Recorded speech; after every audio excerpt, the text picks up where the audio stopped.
चलिए तो good afternoon. कल के क्लास को आगे बढ़ाते हैं।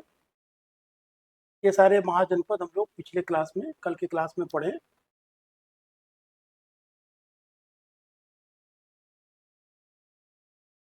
इसमें हम लोग अंग से स्टार्ट किए थे जो कि महाजनपदों में सबसे पूर्वी किनारे पर स्थित महाजनपद है, और सबसे पश्चिम में हम लोग देख रहे हैं यहाँ पर गंधार है, और सबसे उत्तर की अगर हम बात करेंगे तो कंबोज है, और सबसे दक्षिण की बात करें तो अस्मक। ठीक है, इसमें कौन कौन सा सेगमेंट हुआ जो बचा है उसको हम लोग देख लेते हैं। तो कल इस 16 महाजनपदों में 14 राजतंत्रीय महाजनपद हैं, और उसमें से 13 हम लोग पढ़ चुके थे। एक है आपका अवंती, ये देख रहे हैं ना, अवंती यहाँ आज का पश्चिमी मध्य प्रदेश का इलाका। अगर भौगोलिक दृष्टि से बात करें तो ये जो इलाका है ये मालवा पठार का बेल्ट माना जाता है ना। तो ये अवंती का क्षेत्र मतलब कि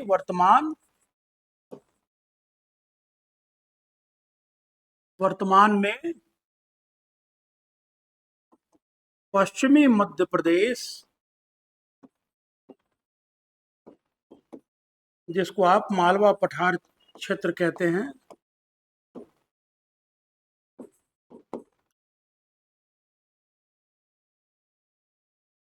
में ये विस्तृत था अवंती। ठीक है, जैसा कि आपको हमने पहले भी बताया कि 16 महाजनपदों में 4 महाजनपद सबसे पावरफुल थे, और उसमें भी सबसे ज्यादा अंत में सबसे प्रतापी, या कह सकते हैं कि सबसे बड़ा साम्राज्य बनकर निकलेगा मगध। तो इस जो महत्वपूर्ण जो महाजनपद हैं उसमें आपका एक कौशल है, एक मगध है, एक वत्स है, और एक अवंती है। तो इस 4 बड़े महाजनपदों में, शक्तिशाली महाजनपदों में एक महाजनपद अवंती है, जो कि आज के पश्चिमी मध्य प्रदेश या मालवा प्रदेश में स्थित है। बड़ा क्षेत्र था, एक पठारी भूभाग है। तो यहाँ पर एडमिनिस्ट्रेटिव कैपिटल इसकी 2 थी, प्रशासनिक राजधानियां जो है इसकी 2 थी। तो आप कह सकते हैं कि उत्तरी अवंती की राजधानी जो है इसको आप उज्जैनी, ठीक है, जो आज के वक्त में आप उज्जैन शहर के नाम से जानते हैं, ये इसका प्राचीन नाम उज्जैनी था। ठीक है, और इसका जो दक्षिणी अवंती की जो राजधानी है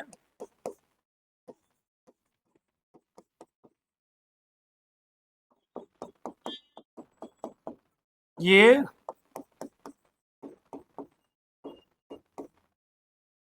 माहिष्मती। ठीक है, ये उत्तर और दक्षिण अवंती की राजधानी हो गई है। इसको आपको इसमें ये लोकेशंस भी याद रखने हैं, दोनों जो राजधानियां हैं उनको भी ध्यान में रखना है, और ये भी याद रख सकते हैं कि आखिर क्या कारण है कि जो सभी 16 महाजनपदों में अवंती को भी शक्तिशाली महाजनपदों के रूप में क्यों कैलकुलेट किया जाता है। तो इसके पीछे का रीजन उसकी भौगोलिक स्थिति है। आप देखिए वो पठारी क्षेत्र है, पठारी क्षेत्र है तो वहाँ ठीक ठाक खनिज भी मिल जाता है, आपका जंगल है, वन है बड़े पैमाने पर, विंध्य क्षेत्र का इलाका है। तो उसमें छुपने का एक जगह, मतलब आप कह सकते हैं कि कैसे भौगोलिक सीमांकन हो जाता है जिससे बाहरी आक्रमणकारी आसानी से आक्रमण नहीं कर सकते हैं। उसके अलावा देखेंगे तो कई सारी नदियों का भी क्षेत्र है, जैसे कि आप देखिए तो यहीं से काली सिंध पार्वती, जो कि आपके लिए बहुत इंपॉर्टेंट नहीं है जानना, मतलब कई नदियों का भी क्षेत्र, जो नदी जाकर आगे चलकर यमुना से मिलती है। तो इन सब के कारणों से अवंती जो है वो थोड़ा पावरफुल स्टेट के रूप में विकसित हुआ आपका। ये हो गया आपका। तो कुल मिलाकर हम लोग इस 14 राजतंत्र जो थे उसको हम लोग पढ़ लिए। अब इसके अलावा 2 इस महाजनपदों में गणतंत्र थे, जहां पर कुलीन तंत्र शासन करता था, यानी कि आज के गणतंत्र की तुलना में उस समय का गणतंत्र जो है वो अलग था। तो आप लिखिए 2 गणतंत्र जो थे उसमें कौन कौन से नाम आते हैं ना। तो इसमें आपका पहला नाम आएगा, इसमें पहला नाम है आपका वज्जी।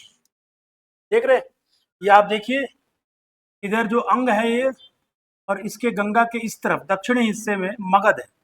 तो गंगा के जस्ट मगध जो है, मगध और वज्जी के बीच में गंगा नदी बहती है। इसको हम लोग अलग कलर में लिखते हैं कि ताकि आप थोड़ा सा यहाँ बाइफर्केट कर पाए। ये जो इलाका है ये वज्जी है।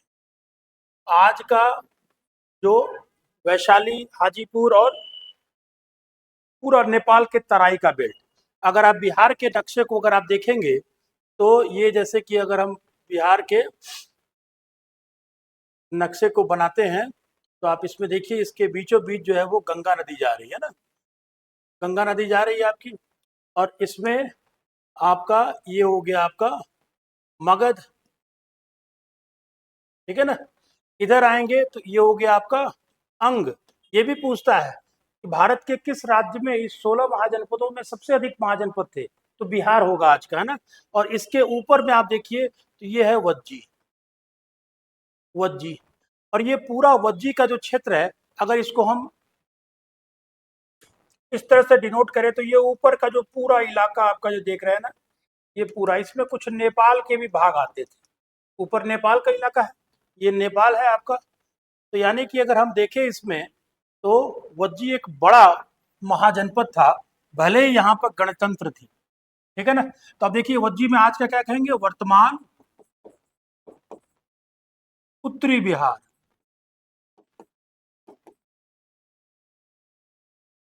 का क्षेत्र है, जिसमें नेपाल के दक्षिणी भाग भी क्या होते हैं,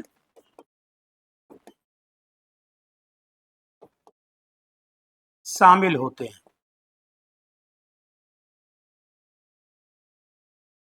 ठीक। अब इसमें और वज्जी में क्या ध्यान रखना है, तो ये जो वज्जी जो है ये कुल 8 संघों का, या कह सकते हैं कि 8 छोटे छोटे पावर सेंटर हैं, उन सभी 8 पावर सेंटर ने मिलकर एक महाजनपद का नींव रखा। तो आप कह सकते हैं कि वज्जी महाजनपद में 8 संघ थे। तो इसलिए हम लोग इसको अगले पेज में लिख देते हैं कि वज्जी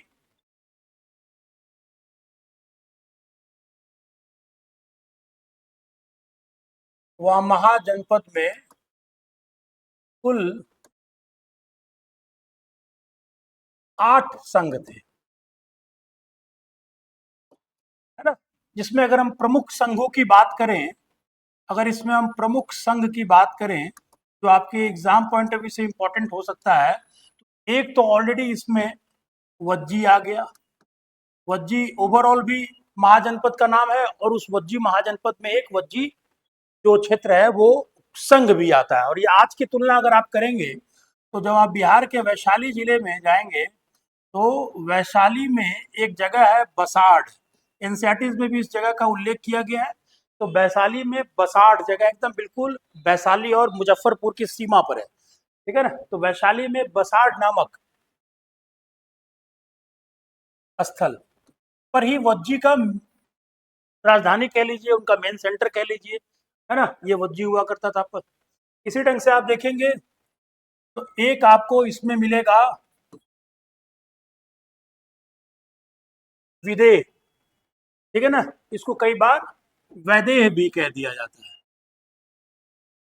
वैदेह भी कह दिया जाता है, ठीक है ना। और ये आज का जो मिथिला का इलाका है, मिथिला क्षेत्र का मतलब क्या हो गया आपका, अगर आप देखेंगे तो ये जो मधुबनी का इलाका है, जो जनकपुर है, हालांकि जनकपुर नेपाल में चला गया है मगर बॉर्डर है, दरभंगा का इलाका है। अब ये सभी केवल आपको हम सिंबॉलिक तरीके से बता रहे हैं कि आप समझ पाए। मधुबनी है, दरभंगा है, इधर आप चले जाइए सुपौल है, तो सभी जिलों का नाम नहीं लिखेंगे, सुपौल है, सहरसा है, पूर्णिया है ना, सहरसा ईटीसी, ये सारे जो जिले हैं, ये जिले आपके वैदेही क्षेत्र में आते हैं। आपको ध्यान होगा कि इसी क्षेत्र में जनकपुर में राजा जनक का शासन था, उनकी पुत्री जो थी वो जो माँ सीता है वो थी, उनको सीता को क्या कहा गया है, वैदेह पुत्री, है ना। तो ये विदेह क्षेत्र जो है वो इसी मिथिलांचल के क्षेत्र में आता है, ठीक है ना। अच्छा, एक और भी इसमें याद रखिएगा नाम, और वो क्या नाम है, कुंडग्राम, कुंडग्राम। और ये कुंडग्राम जो है ये यहाँ पर कुंडग्राम जगह का नाम है, और यहाँ पर जो कुल था, इसको आप संघ को कुल भी कह सकते हैं ना, इसको आप कुल भी कह सकते हैं। कुल मतलब आप जानते हैं परिवार, यानी कि एक ही पीढ़ी के लोग का एक क्षेत्र आपका है ना। तो कुंड ग्राम में जो कुल था उसका नाम है ज्ञात्रिक कुल। ये कमोबेश छोटा संघ था, बट इसका इंपॉर्टेंस ये था क्योंकि इसी कुल में किनका जन्म हुआ, इसी कुल में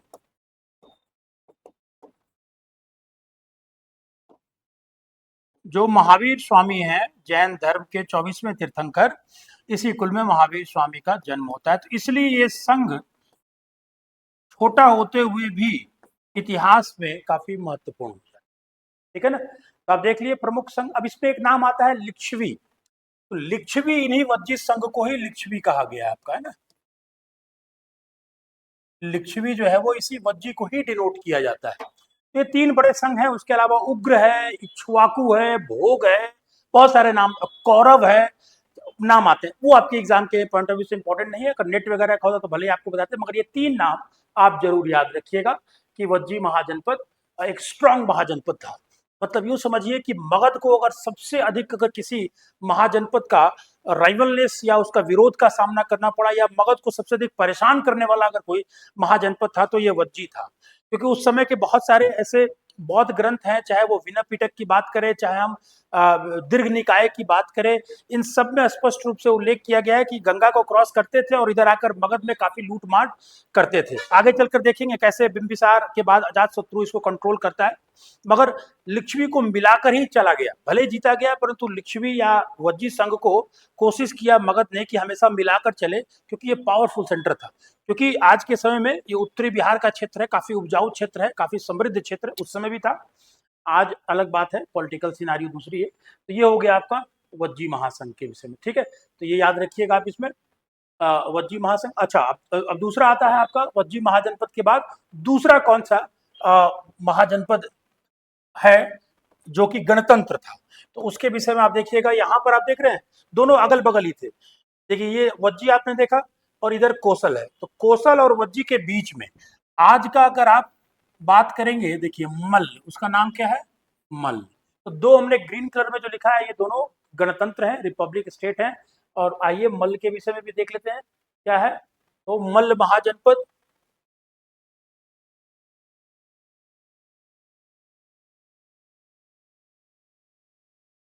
मल्ल महाजनपद, अब इसको आप सामान्य तरीके से याद भी कर सकते हैं, या फिर आप इसको ऐसे समझिए कि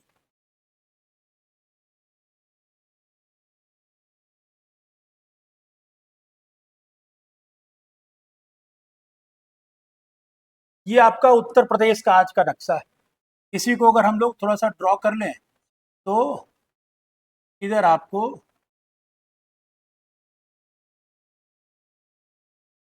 ये बिहार हो गया आपका, देख रहे हैं ना।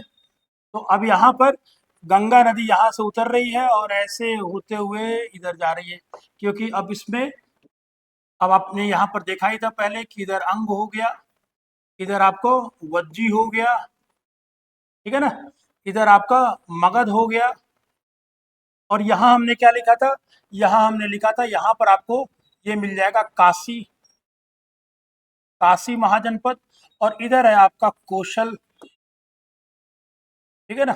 और इसी के बीच में यहाँ पर इस बॉर्डर लाइन में ये जो आप देख रहे हैं, ये एकदम उत्तर प्रदेश और बिहार के बॉर्डर पर ये है मल्ल, ठीक है ना। तो अगर हम इसकी तुलना करें वर्तमान में, तो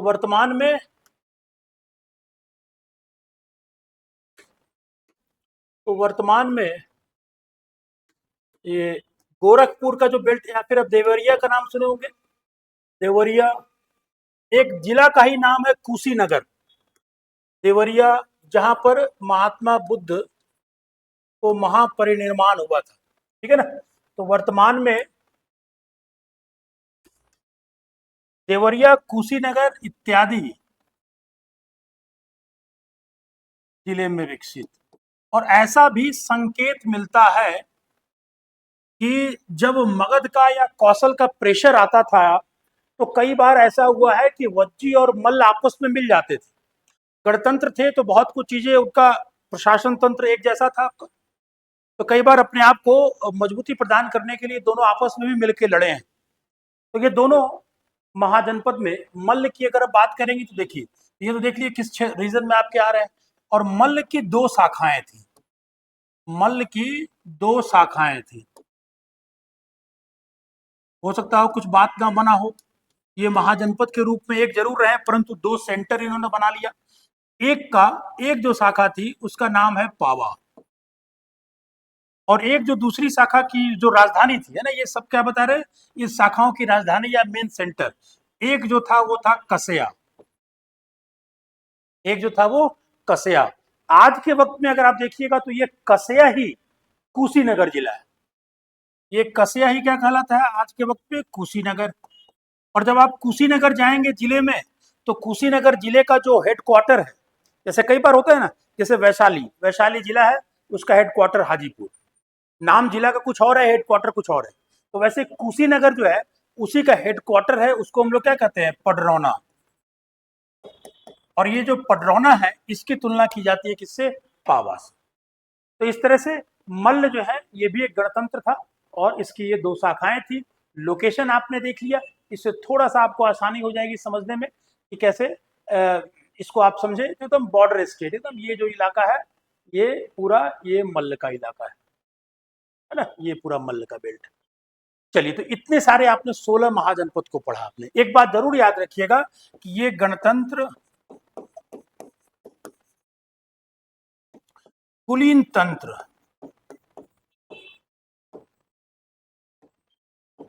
के समान थे, मतलब कि यहाँ ऐसा नहीं था कि सभी जनता को अधिकार था उसमें इलेक्ट होने का, चुने जाने का, और तब जाकर मिलकर शासन होता। नहीं, जो संभ्रांत लोग थे, बड़े लोग थे, वही लोग संघ बनाते थे। और जैसे कि देखिए क्या होता था इसमें, कि इसमें जैसे कि मान लेते हैं कि वज्जी को ही ले लीजिए आप, वज्जी महाजनपद को लीजिए, क्योंकि वज्जी का हिस्ट्री मिलता है, एक बुद्ध घोष करके एक बहुत बड़े विद्वान हुए, बहुत आचार्य हुए हैं, उनकी पुस्तक है सुमंगल वासनी, मगर वो भी आपको याद करने की जरूरत है, आप समझिए इसको केवल कि ये वज्जी है, मान लेते हैं कि इसका इनका एक राजधानी है। अब इस राजधानी जो है लिच्छवी, अब ये राजधानी में क्या हो रहा है कि ये मान लीजिए उनका संसद भवन है, या फिर जो संघ का जो उनका है संसद। अब इसमें 8 कुल जो आपने पढ़ा था, 1 2 3 4 5 6 7 8, अब इस आठों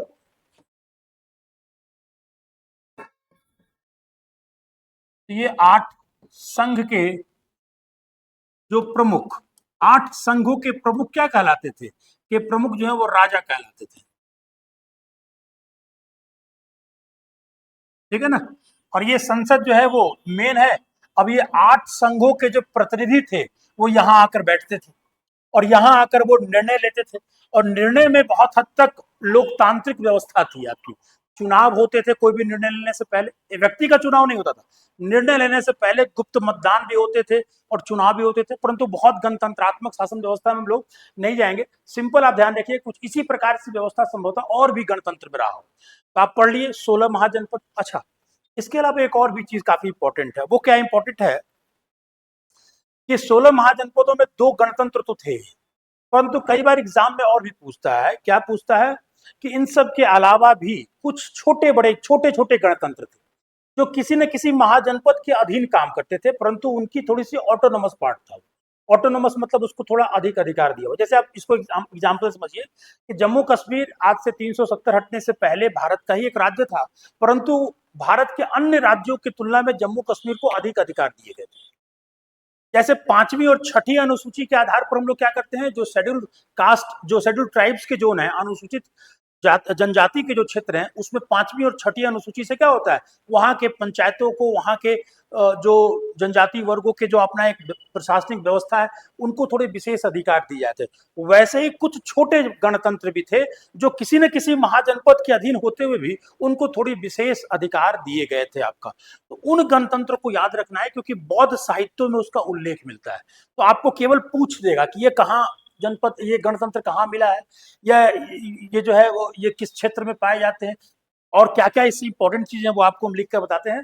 तो अब इसमें इसके बाद हम लोग इस 16 महाजनपदों के अलावा हम क्या लिखेंगे इसमें, कि बुद्धकालीन भारत में, क्योंकि बुद्ध का जन्म जो है वो कब हुआ, 563 ईसा पूर्व, है ना, 563 BC, ये एनसीईआरटी कहता है, हालांकि इसके जन्म को लेकर थोड़ा कॉन्ट्रडिक्शन भी है, मगर एनसीईआरटी कहता है 563, तो लगभग यही समय है। तो बुद्धकालीन भारत में, बुद्धकालीन भारत में, बुद्धकालीन भारत में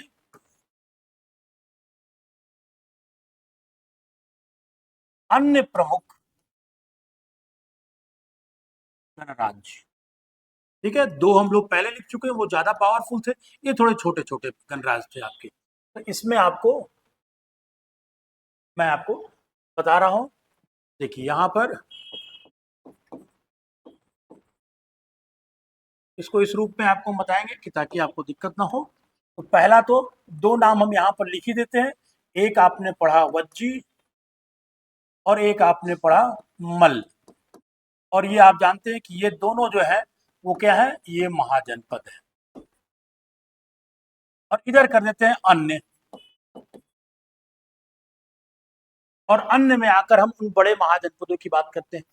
एक है कपिल वस्तु, आप सब नाम जानते हैं, महात्मा बुद्ध का जहां जन्म हुआ है। तो कपिल वस्तु के जो वहां के जो वंश कहलाता था, गणतंत्र जो था, वो शाक्य, कपिल वस्तु के शाक्य, ठीक है। अब देखिए कपिल वस्तु के शाक्य को समझने के लिए कहां पर आप देखेंगे, देखिए यहाँ पर आप इस मैप को अगर गौर से देखें तो आपको जो ये कौशल का इलाका मिल रहा है, ये कौशल से थोड़ा सा पूरब, थोड़ा पूरब, और इधर क्या है आपका, इधर है आपका नेपाल का इलाका। तो कौशल से थोड़ा सा पूरब और नेपाल के बॉर्डर से सटा हुआ इलाका, तो कभी नेपाल भी इस पर दावा अपना करता है। तो ये इस कपिल वस्तु के शाक्य जो थे, पहली चीज तो आपको ध्यान रखना है, ये किसके अधीन था, ये कौशल महाजनपद के अधीन थे। मतलब इनको थोड़ी सी अधिकार जरूर अलग दी गई थी, परंतु ये मूल रूप से कौशल महाजनपद के अधीन थे। आपको ये बताने की आवश्यकता नहीं है, बुद्ध का जन्म भी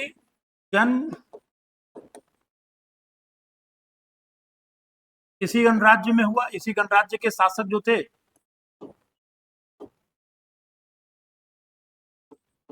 शुद्धोधन, उनके बेटे के रूप में ये हुआ। तीसरा चीज आपको इसमें क्या ध्यान रखना है, तीसरा याद रखना है कि कपिल वस्तु है कहाँ, इसको लेकर कपिल वस्तु कहाँ है, इसको लेकर थोड़ा विवाद है।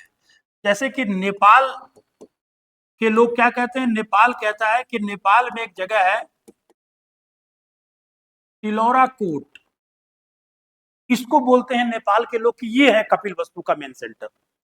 जबकि भारत क्या कहता है, भारत कहता है, अगर आप देखेंगे उत्तर प्रदेश में एक जिला है जिसका नाम ही है सिद्धार्थ नगर, और सिद्धार्थ नगर जिला में एक जगह है पिपरावा, पिपरावा। तो नेपाल का कहना है तिलौरा कोट, और जो या तिलौरा, और भारत का कहना है सिद्धार्थ नगर जिला में पिपरावा। ये दो चीजें आपकी यहाँ पर ध्यान में रखना है। तो शाक्य की अगर हम बात करें तो इसको अगर हम चौहद्दी में करें तो इधर नेपाल हो गया, इधर नेपाल हो गया, इधर देखेंगे तो एक नदी ऐसे बहते जाती है, और इस नदी का नाम है, आप लोगों ने नाम जरूर सुना होगा, राप्ती नदी, ठीक है ना। और राप्ती नदी कहीं ना कहीं इसको कोसल से थोड़ा अलग करता था, हालांकि वो कोसल के अधीन है, हम कई बार बोल चुके हैं, ये कोसल का पार्ट, राप्ती की इधर मूल पार्ट इसका इधर था। इधर देखेंगे तो एक और नदी ऐसे आ रही है, और उस नदी का नाम है रोहिणी, रोहिणी नदी, ठीक है ना। तो अब इसी के बीच में आप एक तरह से चौहद्दी समझ लिए, उत्तर में नेपाल, पूरब में रोहिणी, और पश्चिम में कौशल का जो क्षेत्र है, और इसी के बीच में आपका ये शाक्य का क्षेत्र आता है, ठीक है ना। चलिए, तो कपिल वस्तु के शाक्य आपने देख लिया। इसके बाद आ जाइए, एक नाम है, एक है, नंबरिंग कर देते हैं यहाँ पर, एक दो, दूसरे में लिखिएगा रामग्राम के, रामग्राम जगह का नाम है के, और जैसे आपने उसमें पढ़ा शाक्य वंश, वैसे यहाँ पर है कोलिये। तो आपसे कहेगा कि रामग्राम के कोलिये का मतलब क्या है, तो कोलिये यानी कि, अब आप देखिए इसको, इसको मैंने रोहिणी को लिखा ही इसी कारण था कि आप इस चीज को समझे। तो शाक्य के इधर कौशल, और शाक्य के बगल में रोहिणी, और रोहिणी के बगल में इधर भी नेपाल का इलाका है, और रोहिणी के बगल में आपका यही कोलिये था। और ये मैं क्यों आपको जो है बता रहा हूं क्योंकि यहां से प्रश्न बनता है क्या, क्योंकि दोनों के बीच में, शाक्य और कोलियों के बीच में संघर्ष बनी रहती थी, और संघर्ष का जो मेन सेंटर था वो था पानी का बंटवारा। और किस नदी का पानी, तो रोहिणी नदी का पानी के बंटवारे को एग्रीकल्चर के लिए जो था वो पानी के बंटवारे को लेकर इन दोनों में संघर्ष था, शाक्य और कोलिये में। तो महात्मा बुद्ध खुद जाकर इस दोनों के बीच के संघर्ष को कम करने का और समझौता कराने का प्रयास करते हैं। तो इसलिए भी राम ग्राम के कोलिये आप इसमें क्या करेंगे, याद रखेंगे। ठीक है, हर चीज बोर्ड पर नहीं लिख रहे हैं, आप लोग इसको पॉइंट आउट कर लीजिएगा एक बात को, और इससे आप कोलिये को ध्यान में रखिएगा। इसके अलावा आपको कोलियों से और ज्यादा कुछ नहीं समझना है। फिर आइए इसके बाद, तो एक आपका नाम आता है जिसको आप कहते हैं, हाँ, तीसरा है आपका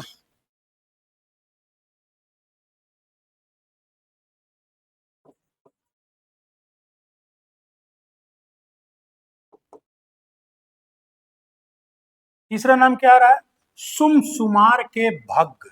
इसको हम ब्रैकेट में डाल देते हैं।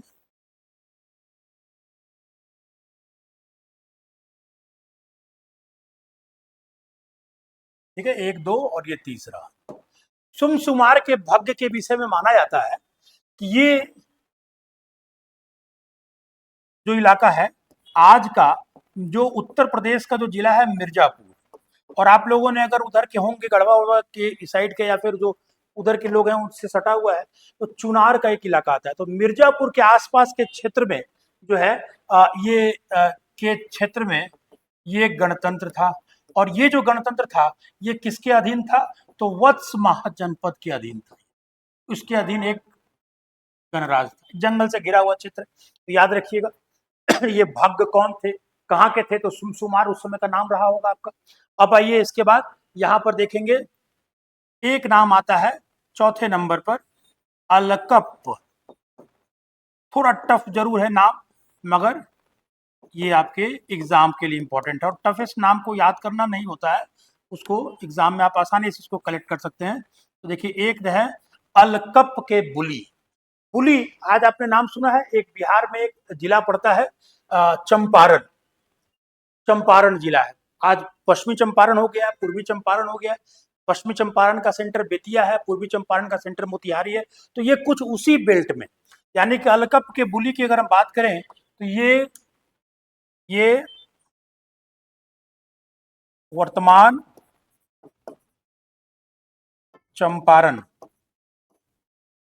क्षेत्र है ना, और इनका जो सेंटर था वो सेंटर बेतिया था,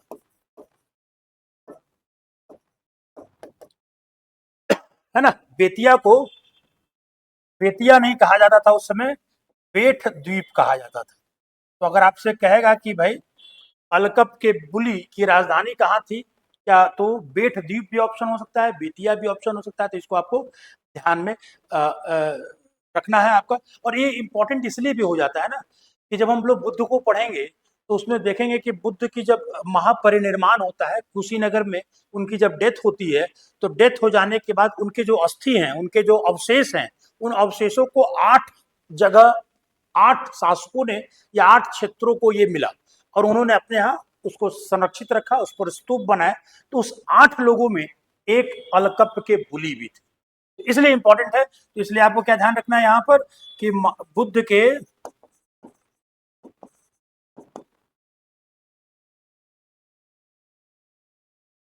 महापरिनिर्माण मतलब इनकी मृत्यु,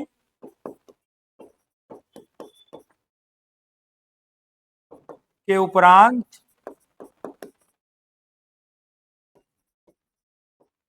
उनके अवशेषों को 8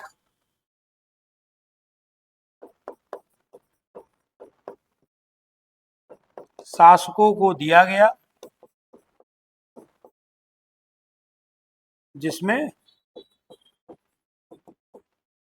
बुली भी एक आपके। ठीक है, तो 4 नाम याद रख लेना है। अब आइए इसके बाद अगला 5वें नाम पर बात करते हैं। 5वां नाम है जिसको आप कहते हैं, एक है हाँ यस, केसपुत्र के कालाम। देखिए कितना इंपॉर्टेंट है और क्यों इंपॉर्टेंट है ये समझ में आ जाएगा। केसपुत्र के कालाम, इसको किसी न किसी कॉन्टेस्ट से याद कीजिए, कहानियों के रूप में याद कीजिए। जैसे हमने आपको कहानियों के माध्यम से आपको जोड़ कर बताने की कोशिश हम कर रहे हैं। तो केस पुत्र के कालाम को आपको क्या याद रखना है? पहली चीज आपको याद रखना है कि यहाँ देखिए इस मैप में, और इसको समझने की कोशिश कीजिए कि यहाँ आपने देखा कौशल, है ना, और कौशल के इधर अगर हम देखेंगे तो ये इलाका है कौन सा, पांचाल का। तो कहा जाता है कि कहीं इसी के बीच में, बीच के इलाके में आपके ये जो अभी हमने आपको केसपुत्र के कालाम की बात की है, ये यहीं पर था। चलिए यहाँ पे लिख देते हैं, यहाँ आपको हम साक्य लिख देते हैं, इधर आपका रामग्राम लिख देते हैं, ठीक है। तो ये केसपुत्र था। इंपॉर्टेंट क्यों है? इंपॉर्टेंट इसलिए है क्योंकि जब बुद्ध घर छोड़ते हैं, महाभिनिष्क्रमण, जब वो घर को त्याग करते हैं, और त्याग करते हैं क्यों? इस दुनिया के तमाम जो दुख है, इस दुख को समझने का प्रयास करने के लिए कि भाई इतनी व्याधि क्यों है, इतनी परेशानियां क्यों है। तो अगर परेशानियां हैं, भगवान है, तो फिर ये परेशानी क्यों? बहुत सारे उनके मन में सवाल थे, और उस सवाल को लेकर ये गृह त्याग करते हैं। और त्याग करने के बाद जो सबसे पहले वो जिस ऋषि से मिलेंगे, जिस ऋषि से मिलेंगे और सबसे पहले जिस ऋषि से ये इनको उपदेश मिलेगा, वो ऋषि यही केसपुत्र के क्षेत्र के थे। और उनका नाम क्या था आपका? आपने नाम जरूर सुना होगा इसका, अगर आप इतिहास में इसको जब आप बीए वगैरह में पढ़ते हुए आपको, तो यहाँ पर आपको ध्यान रखना है। तो ये नाम है आलार कालाम। अलार कालाम भी कहा जाता है, कहीं अलार कलाम कहा जाता है। तो ये इसमें हम लिख देते हैं यहाँ पर, बुद्ध ने सर्वप्रथम उपदेश इन्हीं से प्राप्त किए। ये अलग बात है कि लंबे समय तक अलार कलाम के साथ ये टिक नहीं पाते हैं, क्योंकि उनका जो तपस्या की जो तरीका था अलार कलाम का, बहुत कठोर तपस्या था। इस कठोर तपस्या में उनका शरीर जर्जर हो गया, और वो इससे खुश नहीं थे, चीजों को जो चाहते थे वो प्राप्त नहीं हो रहा था। तो इसलिए उन्होंने क्या किया, फिर यहाँ से आगे की ओर बढ़ेंगे, और आपको पता ही है कि फिर धीरे धीरे वो बौद्ध गया पहुंचते हैं, और वहां उनको ज्ञान की प्राप्ति होगी। बीच में कुछ ब्राह्मण भी मिलते हैं, आपके 5 ब्राह्मण, उनसे उनको साथ भी शुरुआत करते हैं। तो बहुत सारे बीच में कहानी जो बुद्ध में बात करेंगे। ये 5 नाम आपको यहाँ पर ध्यान में रखने हैं। और एक और नाम भी याद रख लीजिए जो मौर्य काल से भी आपको रिलेट करेगा, और वो है, उनका नाम क्या है? उसका नाम है पिपली वन के मौर्य। क्या नाम है? पिपली वन जगह का नाम है, और वहां के जो वंश हैं उनको, या वहां के जो जो भी गणतंत्रात्मक व्यवस्था में जो भी व्यवस्था रही होगी, उसको मौर्य मौर्य कहा गया। इसकी तुलना कहाँ की जाती है? इसकी तुलना की जाती है, देखिए, जैसे कि आपने यहाँ पर मैप में देखा कि इधर कौशल, उसके बगल में साक्य, उसके बगल में रामग्राम, और उसी के बगल में एकदम नेपाल से सटा हुआ इस वाले इलाके में आपका ये जो है मौर्य। अब क्यों आपको हम बताए हैं मौर्यों के विषय में? इसलिए बताया हमने क्योंकि आगे चलकर जब आप मौर्य काल को पढ़ेंगे, तो मौर्य काल में देखेंगे कि आखिर चंद्रगुप्त मौर्य कौन थे। इसको लेकर अलग अलग मत हैं। ब्राह्मण ग्रंथ कुछ और कह रहे हैं, पुराण कुछ और कह रहा है, बौद्ध ग्रंथों की अपनी अलग राय है, जैन ग्रंथों की अपनी अलग राय है। तो उसमें जैन ग्रंथ जो है वो बताता है कि नेपाल के तराई में एक ऐसा क्षेत्र था जहां मोर बड़े पैमाने पर पाए जाते थे, और मोर बहुत ज्यादा बड़े पैमाने पर पाए जाते थे। तो उस क्षेत्र के लोगों को ही मौर्य कहा गया, और इसी मौर्य कुल से ही चंद्रगुप्त मौर्य बाहर निकला, और जिसको चाणक्य ने शिक्षा दी, और आगे चलकर ये मौर्य वंश का संस्थापक बनता है। तो इसलिए जब आपकी उसकी तुलना करने की बात आएगी कि कौन मौर्य, अब ये 100% सत्य नहीं है, ये जैन ग्रंथ धर्म का मानना है, जैन साहित्यों का मानना है कि चंद्रगुप्त मौर्य यहाँ से आए थे। तो उस मत को ही आपको समझना है। तो ये पिपली वन के मौर्य से निकल कर आए। तो इस ढंग से आपने 2 महाजनपदों के रूप में आपने गणराज्य को पढ़ा, और यहाँ पर कुल मिलाकर आपका कितना हो गया, 6 गणराज्य आपको यहाँ पर दिमाग में रखने हैं। ये पर्याप्त हो जाएगा आपके लिए समझना, ठीक है। तो इस तरह से महाजनपद काल जो है वो समाप्त होता है आपका। और अब हम लोग देखेंगे कि इस महाजनपद काल में भी सबसे अच्छा, वो पॉइंट को भी लिख लीजिए, क्या बताए थे आपको कि इन 16 महाजनपदों में सर्वाधिक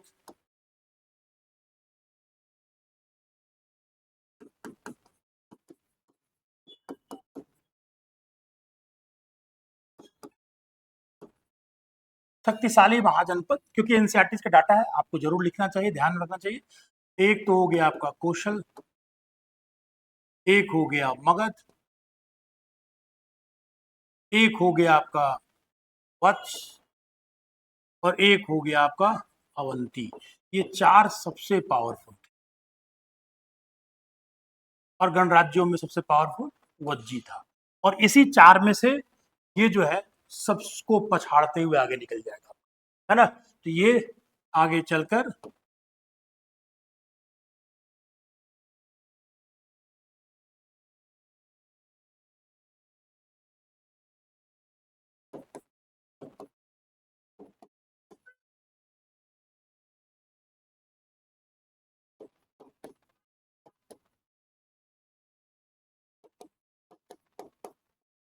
सर्वाधिक शक्तिशाली।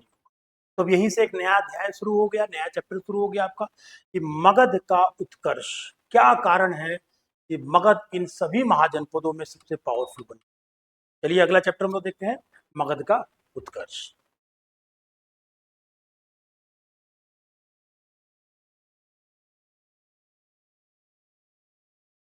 इसको ऐसे करके लिखते हैं, ज्यादा अच्छा रहेगा।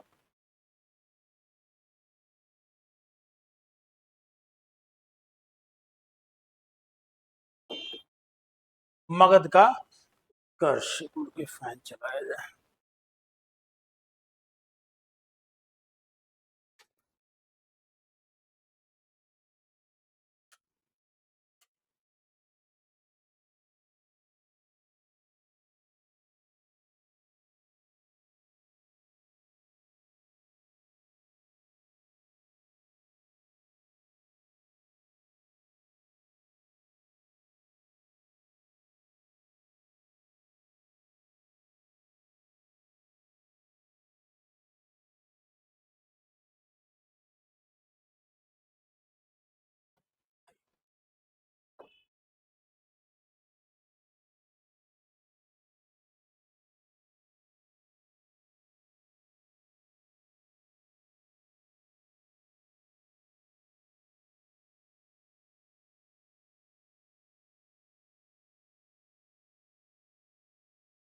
हाँ रोशन जी, फैन का स्विच कहाँ है? फैन कौन सा? हाँ ठीक ठीक।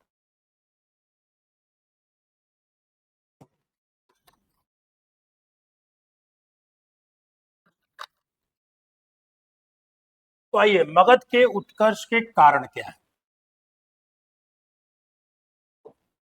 मगध के उत्कर्ष के कारण, तो नंबर वन कारण अगर हम बात करेंगे, तो भाई मगध की जो भौगोलिक स्थिति थी, ये इसको एक अलग एडवांटेज देता है। तो मगध की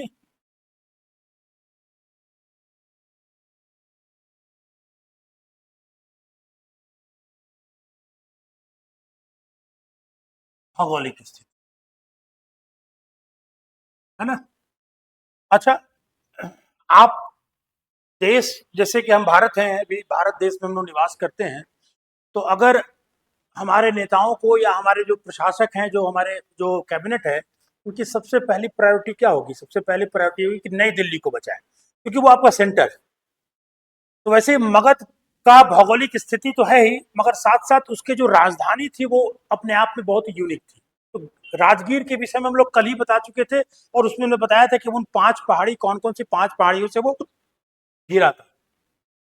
तो अगर आप देखेंगे इधर इसमें, तो इनकी जो भौगोलिक स्थिति थी वो कैसे, तो राजगीर के विषय में हम लोग पढ़ चुके हैं। राजगीर, जिसको आप राजगृह कहते हैं, राजगिरी जो है वो कल के वीडियो में आप देखिएगा तो पांच पहाड़ियों से घिरा क्षेत्र था। तो स्वाभाविक है, उस समय आज की तरह टेक्नोलॉजी तो थी नहीं, ये पहाड़ियां ही बहुत अपने आप में बाउंड्री का काम करता था। आपका कल वाला वीडियो जरूर पांचों पहाड़ी याद रखिएगा। फिर आप देखिएगा इसमें, तो आगे चलकर जो हम लोग हर्यक वंश में पढ़ेंगे कैसे बिंबिसार के बाद अजात शत्रु आएंगे, और अजात शत्रु जो है इसी वज्जी संघ से लड़ने के लिए, जो गंगा के उस पार है, लड़ने के लिए राजगिरी से एक सैनिक छावनी बनाएगा गंगा के किनारे। तो उस जगह का नाम था पाटली ग्राम, और यही पाटली ग्राम आगे चलकर पाटलिपुत्र के रूप में निकल कर आएगा। तो पहले ये सैन्य छावनी था जहां मिलिट्री रहती थी, और उस मिलिट्री का काम था कि वज्जियों पर देख रेख करे, उसको उस पर निगरानी रखे। और आगे चलकर अजात शत्रु के बाद जो उनके पुत्र शासक बनेंगे उदयीन, वो पाटलिपुत्र का क्या करेंगे, राजगिरी की जगह पर उसको राजधानी बना देंगे। और ये घटनाक्रम लगभग आपकी 5वीं शताब्दी की बात है। तो ये सैन्य छावनी बनेगा 490 में, और 457 में पाटलिपुत्र राजधानी बनेगा। तो ओवरऑल कब बनेगा नहीं बनेगा वो बाद में बात करेंगे। राजगिरी का कल देख लिए हम लोग। अभी देखिए पाटलिपुत्र, अगर आप देखिएगा पटना जो आज के वक्त में पटना शहर है, यही पाटलिपुत्र कहलाता था। तो पाटलिपुत्र को आप बात करें तो देखिए इसमें कैसे ये, जैसे ये पहाड़ों का दुर्ग था वैसे ये नदियों का दुर्ग है। कैसे इसको समझिए, जैसे कि अगर मान ले ये पटना है और यहां से क्या हो रहा है आपका, एक नदी जा रही है, आपको पता है उस नदी का नाम क्या है, उस नदी का नाम है गंगा। तो पाटलिपुत्र के एक साइड से गंगा जा रही है आपकी, एक साइड आप देखेंगे तो इधर से आपको गंगा से आकर एक नदी मिलती है, उस नदी का नाम है गंडक। ठीक है, एक नदी जो मध्य प्रदेश के इलाके से चलती है अमरकंटक से, और अमरकंटक से चलकर झारखंड में गढ़वा पलामू होते हुए और बिहार का बॉर्डर बनाते हुए जहानाबाद अरवल होते हुए पटना तक जाती है, उस नदी का नाम है आपका, उस नदी का नाम है सोन नदी। तो आप देख रहे हैं यहाँ पर सोन नदी। ठीक है, और एक झारखंड नीचे क्या है आपका, ये नीचे पटना के नीचे झारखंड का इलाका, और यहाँ से एक नदी जो है वो जाती है ऐसे करके, जिसको आप कहते हैं पुनपुन। तो आप देख रहे हैं जहां ये पहाड़ों का दुर्ग था एकदम, जहां पर ये पर्वतों से घिरे होने के कारण पर्वत दुर्ग था चारों तरफ से, वहीं इसको क्या कहा गया है, इसको कहा गया है पाटलिपुत्र को जल दुर्ग। यानी कि चारों तरफ से पानी या नदियों से घिरा हुआ एक भाग था जहां पर आसानी से अटैक नहीं किया जा सकता था। उस समय स्वाभाविक है टेक्नोलॉजी का उतना अभाव था, तो उस समय इनको मौका मिल जाता था अपने आप को संभलने का। तो ये एक बेनिफिट था कि इनकी भौगोलिक स्थिति इतनी अच्छी थी। दूसरा चीज आप देखिए इसमें, दूसरा जो महत्वपूर्ण चीज क्या है, तो वो है, दूसरा आप देखेंगे इसमें तो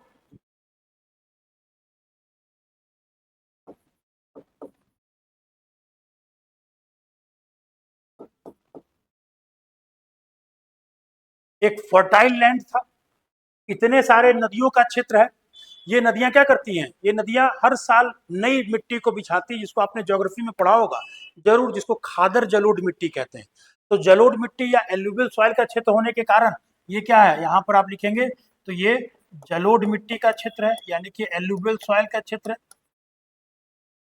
अब जलोढ़ मिट्टी का क्षेत्र है तो भाई अन्य क्षेत्रों की तुलना में यहाँ पर बम्पर एग्रीकल्चर हो रहा है। तो ये इस हिसाब से क्या हो जाएगा, यहाँ पर उन्नत कृषि है, हर एक प्रकार का कृषि हो रहा है। और इस काल में चावल, गेहूं, मक्का, बाजरा, ज्वार, रागी, सब्जी और ये तमाम खेती, दाल दलहन की खेती, तिलहन की खेती सब होती थी जमकर। तो भाई अगर कोई भी राष्ट्र अगर डेवलप करता है, या हम लोग भारत के इतिहास में जब सभ्यताओं को पढ़ते हैं तो हम क्या देखते हैं कि किसी सभ्यता में अगर वो नगरीय स्तर तक पहुंच रहा है, तो नगरीय स्तर तक पहुंचने के लिए जरूरी है कि ग्रामीण क्षेत्र मजबूत हो। और ग्रामीण क्षेत्र मजबूत क्यों होगा, क्योंकि जब वहाँ की एग्रीकल्चर बहुत मजबूत होगी, और एग्रीकल्चर मजबूत होती है तो उसके पीछे कंडीशंस होते हैं बहुत सारे, पानी है कि नहीं, नदी है तो एग्रीकल्चर की सुविधा हो जा रही है, इरिगेशन की सुविधा हो जा रही है, सिंचाई की सुविधा हो जा रही है, मिट्टी है तो अच्छा खासा खेती हो जा रहा है आपका वहाँ पर। तो ये कारण था, उन्नत कृषि थी। तो उन्नत कृषि होने के कारण क्या था आपका, कि सुदृढ़ ग्रामीण व्यवस्था थी। अब मान लीजिए कि अगर कोई दो गांव है, एक गांव जो है वो बहुत कमजोर है, वहां पर आर्थिक तंगी है, तो वहां पर क्या होगा, वहां पर पढ़े लिखे टेक्नोक्रेट्स तैयार जल्दी नहीं हो पाएंगे। क्यों, क्योंकि वहां के लोग जो है वो उसी गरीबी के चक्र में पिसते चले जाएंगे, वो उससे निकल ही नहीं पाएंगे बाहर। और जबकि अगर कोई ग्रामीण सभ्यता मजबूत है तो भाई हुआ कि चलो भाई 3 बेटा है तो एक बेटा गांव में खेती देखेगा, 2 बेटा को भेज दिए पढ़ा लिखा के, इंजीनियर बन गया, तो इंजीनियर बन गया तो वो शहर में रहेगा और शहरों में जाकर डेवलपमेंट करेगा। तो इससे नगरीकरण को प्रमोट मिलता है। क्यों, क्योंकि जो शहर में रहने वाले लोग हैं उनको इस बात का टेंशन नहीं है कि हमको चावल और गेहूं क्या आएगा, हम नगर में कुछ विकास करेंगे और पैसा जो आएगा उससे हम चावल गेहूं खरीद लेंगे अपना, और हमारा भोजन का सामग्री थे। तो सुदृढ़ ग्रामीण व्यवस्था थी, और इन्हीं सब के कारण क्या हुआ, पाटलिपुत्र जो है वो या मगध जनपद जो है वो एक पावरफुल सेंटर के रूप में बदलता है आपका। ठीक है, तो एक उपजाऊ भूभाग का होना आपका। अच्छा, एक चीज और भी है, एक इसका अगला पॉइंट में इसको समझ में आएगा। तीसरा आप देखेंगे,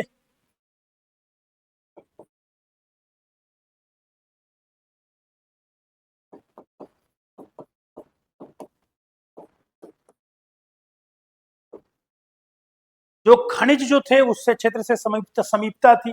अब अगर इसको आप मैप में बताने की जरूरत नहीं है, आप सब जानते हैं, मगर फिर भी जैसे कि देखिए कि ये अगर मान लेते हैं कि आज का ये आपका ये बिहार है, तो इसी के नीचे क्या है आपका, ये आपका इसी के नीचे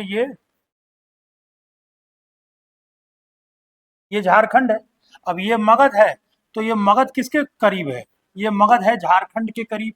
और झारखंड से इसको क्या मिल जा रहा है, झारखंड से इसको बहुत सारा मात्रा में लौह अयस्क मिल जा रहे हैं आपको, बहुत मात्रा में इससे तांबा मिल जा रहा है आपको। तो ये क्षेत्र जो है अब लोहा मिल गया, तो क्या करेगा, एग्रीकल्चर के लिए वो उपकरण बना लेगा अच्छे, और महाजनपदों की तुलना में लोहा मिल जाएगा, तो वो हथियार एक से एक बड़े हथियारों का निर्माण कर लेगा आपका। तो इसके कारण क्या होगा, ये आप देखेंगे यहाँ पर कि लौह अयस्क, लौह अयस्क, तांबा और पत्थर वगैरह भी हैं। प्रस्तर, यानी कि प्रस्तर का भी बहुत इस्तेमाल होता है, किले की चार दीवारी बनानी है ना, इन सबों के लिए इत्यादि, इन सब चीज की इत्यादि खनिज प्राप्त हो जाते थे। एक कारण तो ये हो गया आपका। फिर आप क्या देखेंगे, एक और भी चीज है, अगर इसको हम अस्त्र शस्त्र से बात करें चौथा कारण में, तो उन्नत अस्त्र शस्त्र थे इनके पास।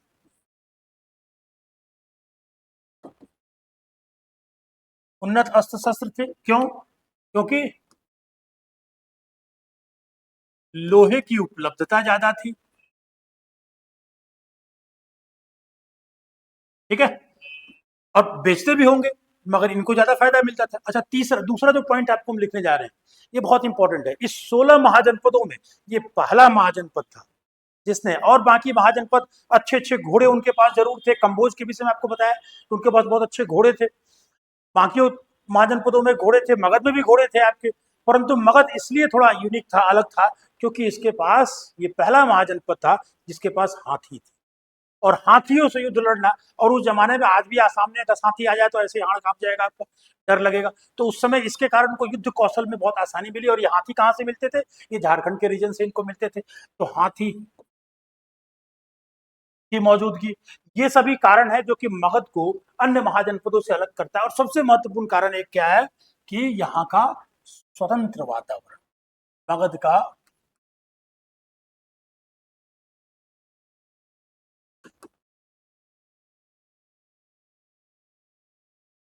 स्वतंत्र वातावरण। क्या मतलब हो स्वतंत्र वातावरण, इसका मतलब बहुत साधारण तरीके से समझिए, बहुत आसान है। हमने पढ़ा कि ऋग्वैदिक काल में आर्यों का सेंटर कहाँ था, आर्यों का सेंटर जो था वो सप्त सैंधव प्रदेश में था। उत्तर वैदिक काल, लेटर वैदिक पीरियड हुआ कि गंगा के मैदानों की तरफ आर्य बढ़े, और जब बढ़ रहे थे तो बहुत सारे अनार्य कबीले थे जो आर्य नहीं थे, जो वैदिक धर्म को नहीं मानते थे। तो मगध एक ऐसा क्षेत्र था जहां पर अनार्य भी थे और आर्य भी थे। तो दोनों के होने के कारण क्या था आपका कि दोनों यहाँ पर निवास कर रहे थे, आर्य भी निवास करते थे, अनार्य भी निवास करते थे। शुरुआत में दोनों आपस में काफी लड़े भी होंगे, मगर अंतिम में उन्होंने निर्णय लिया होगा या फिर ऐसी स्थितियां बनी होगी। आप देखिए इतिहास में होता है, लड़ाई कुछ समय के लिए होती है, उसके बाद धीरे धीरे सब लोग मैनेज करते हैं। मोहम्मद बिन कासिम ने 712 में आकर सिंध पर आक्रमण किया, परंतु उसके बाद सिंध से अंदर प्रवेश करने में इस्लाम को 400 साल लग गए, है ना। तो ये घटनाक्रम इतनी आसान नहीं होती युद्ध करना आसान। तो अनार्य और आर्य फिर आपस में मिलजुल के रहने लगे। तो कुछ आर्यों ने अनार्यों से सीखा, कुछ अनार्यों ने आर्यों से सीखा। तो एक स्वतंत्र वातावरण था, यानी कि चलो भाई ठीक है, तुम्हारा वातावरण मतलब जड़वत वातावरण नहीं था, एक कठोर नियम का नियमावली नहीं थी। तो इसके कारण क्या था, ये दोनों मिलकर बड़े अच्छे तरीके से अपने एक क्षेत्र को विकास करने के लिए आगे बढ़कर आए। और इसी के कारण जो है वो ये मगध जो है वो और साम्राज्यों में भी ज्यादा सुपीरियर बनकर आया। और एक लास्ट हम जो देखेंगे वो क्या है, तो वो एक लास्ट है कि भाई एक ये भी तो होता है कि अगर भारत अगर डेवलप कर रहा है या फिर कोई राष्ट्र अगर डेवलप कर रहा है तो ये भी तो चीज देखी जाती है कि उसमें कौन कौन से प्रधानमंत्री बने और उन प्रधानमंत्रियों की क्षमता कितनी थी। तो भाई मगध एक ऐसा क्षेत्र था जहां एक से बढ़कर एक वंश एक के बाद एक मिलते चले गए, एक से बढ़कर एक प्रतापी शासकों का एक क्रम मिलता गया। तो भाई अच्छे अच्छे लीडर मिलते चले गए तो स्वाभाविक है कि जीतेंगे। जैसे कि आप देखिए बिंबिसार आए, बिंबिसार के बाद अजातशत्रु आए, अजातशत्रु के बाद उदयन आते हैं, उसके बाद फिर आपको शिशुनाग वंश की शुरुआत होती है, शिशुनाग आए, कालाशोक आए, उसके बाद आपको महापद्म नंद आएंगे, नंद वंश की शुरुआत होगी, फिर घनानंद आएंगे और फिर घनानंद को हराकर चंद्रगुप्त मौर्य बैठेगा, फिर बिंबिसार, फिर बिंदुसार आएगा, बिंदुसार के बाद अशोक आएगा। तो एक लंबी प्रतापी शासकों की क्या मिलती है, आपकी एक श्रृंखला मिलती है और इसको यही श्रृंखला जो है वो मगध को एक पावरफुल स्टेट के रूप में डेवलप करता है ना। तो प्रतापी शासकों एवं वंशों